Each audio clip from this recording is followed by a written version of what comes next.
I bring greetings from FOGSI. FOGSI is the Federation of Obstetrics and Gynaecological Societies of India, of 38,000 gynecologists with 262 societies spread across India. I'm the president of FOGSI. I'm the first person from AP Telangana to hold this post, 60th president of FOGSI. And greetings from FIGO, the International Federation of Obstetrics and Gynecology, which we have about 132 countries globally, and I'm the trustee of FIGO, the treasurer. And we are the global voice of women. Thank you for being with us. And we really look forward for your cooperation, because we have actually come here to talk about what is so very important for a woman's health.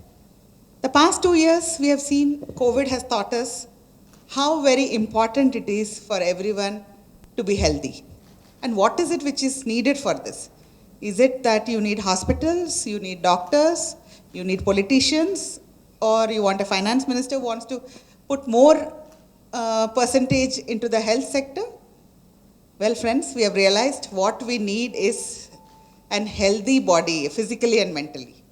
And if you have immunity, if your strength is there in your physical and emotional and healthy body, I think that is most important than having the best of ICUs, the best of the hospitals, or the best of medical care available. So we need to invest on the health of people, be it a woman or a man. Now, why is it that we have to talk about the nutrition in women's health? You have seen the NHFS Survey 5. Unfortunately, even to date, we have very high deficiencies of micro and macronutrients in our women. If you look at the common problems, we find anemia, which used to be about 80 to 90% prevalence, has come down, but only to 50%. So in our country, we have the iron deficiencies, which is anemia, which is a burning problem. And when you look, there is a lot of deficiency of micro and macronutrients.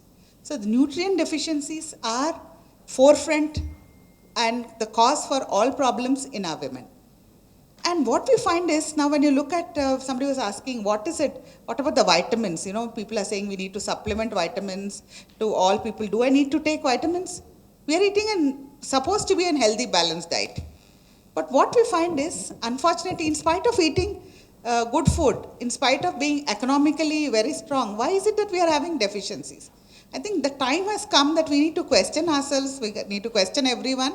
Why is this nutritional deficiency there? Probably it's because the food we eat is not having the proper nutrients which are needed. The lifestyle we are leading is also not letting us get everything what is needed for a healthy life. So we find that probably all the pesticides being used, all the sorts of additions which are being made in the food habits and lifestyle environment. Now all these are affecting the micro and macronutrient necessities of the body, and that could be probably the most important reason why we are having all these nutrient deficiencies. Of late you must have seen there's a lot of talk about vitamin D. I think now everyone knows more about all these vitamin D, immunity and all the infections more than us. You all will know, because the past 2 years, COVID has taught the Google auntie and uncle and all the media, press, everyone has made everyone a dietitian or a physician. So in our country, actually, when we were students, vitamin D is something, we never thought that we will be talking about vitamin D deficiency in our country, because we know vitamin D is something we synthesize, and we know the sunlight, our weather, the tropical climate is the one which makes us have potentially plenty of vitamin D. So the concept of having a vitamin D deficiency never occurred to us about 30 years back, 25 years back. Because we thought we Indians are very lucky because of our climate, our lifestyle and all. But what has happened over the years? Everything has changed, no? We have changed from being what we were to being aping the other people. Now people are talking, my other colleagues from across the side, like from the Western world, we have the environmental conclave, and they said, these developing countries are contributing a lot to the environmental waste. I said, sorry, when I was a child, we used to take a cotton bag with our ayah to the market to buy vegetables. What happened?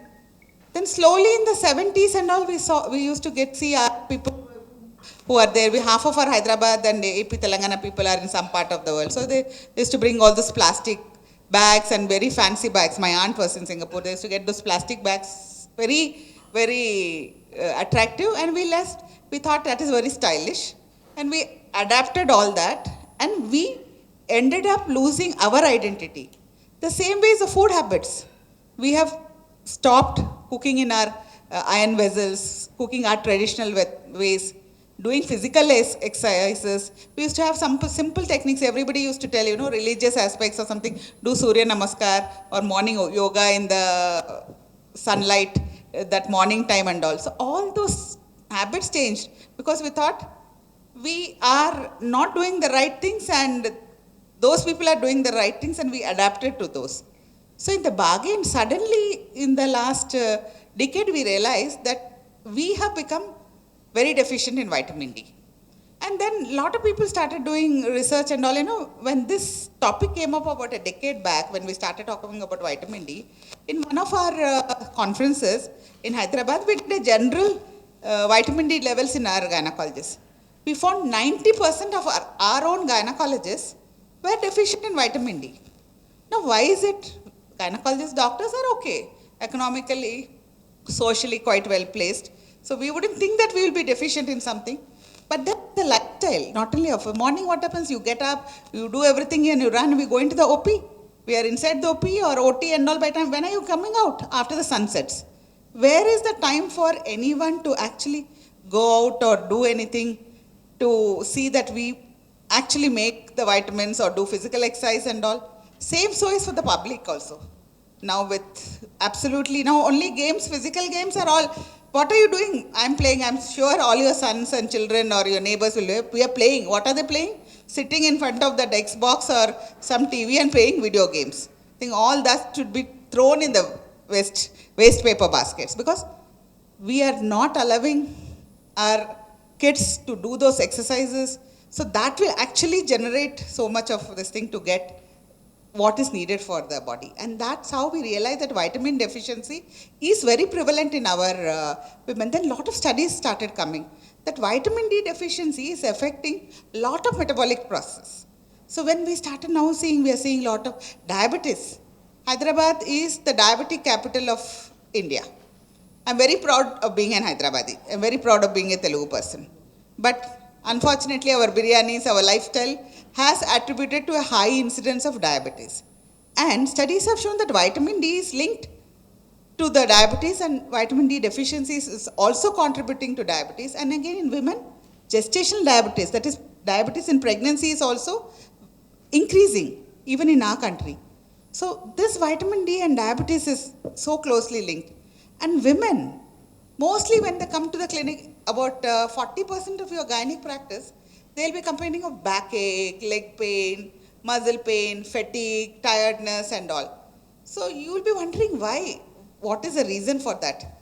Calcium supplementation is taken nowadays, but we find that a lot of these women are having vitamin D deficiencies. So that is contributing to all the muscle pain, the bone pain and all. So we find that definitely there is an influence of the vitamin D with these sorts of pains. And what is it that we need to do? I think and it's not very easy, we're not routinely doing vitamin D. We were not doing actually few years back. We never used to do vitamin D levels.